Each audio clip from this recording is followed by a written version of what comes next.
we can finally start to hear some Nick Bosa news, right? I mean, Nick Bosa's kind of been away from everything since that game against TCU early in the year. He hurts his had a abdominal muscle tear or pull, and then he's out. Now he's just training for the combine. We finally get a chance to see Nick Bosa. What do you expect to see from him this weekend to kind of put him back in the status of where he's been at for the most part, which is possibly the number one overall pick in this year's draft? Yeah, well, I talked to his dad earlier in the week, and his dad said he's been 100% for about 8 weeks.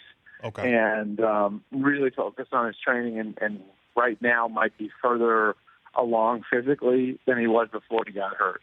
And if you watched him play the first 3 games of the year, I mean, he's probably the best player in the country the first 3 games of the year. And so I think you expect him to put on a show here. I mean, what you've always heard is he's maybe not quite as long and as refined as Joey was coming out. But he's still, I mean, look, he's a student of Larry Johnson at Ohio State. He's got really good hands. He's slippery, he's explosive, and what you've always heard about him is he's just a little bit more of a powerful athlete than his brother was. And so he's going to do everything here in Indy, or at least he plans to. And so you would expect that maybe that shows up in some of the numbers that he's going to put up.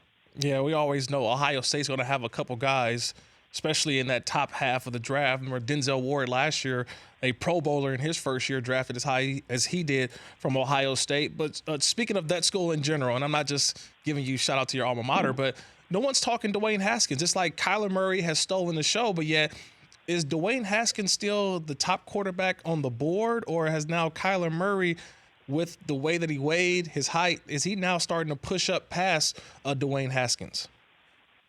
Yeah, I'm not trying to cop out here, but I think it depends on who you ask. They're so different. Right. And, it's on one hand, you got the explosive athlete who's smaller.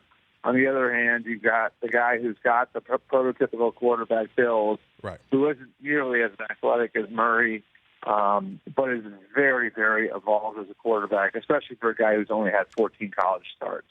And a guy who got better over the course of the year. And so I think the biggest questions with Dwayne have to do with, is he going to get better at avoiding the rush? Is he going to become a little bit more sudden in the pocket and the way he moves around?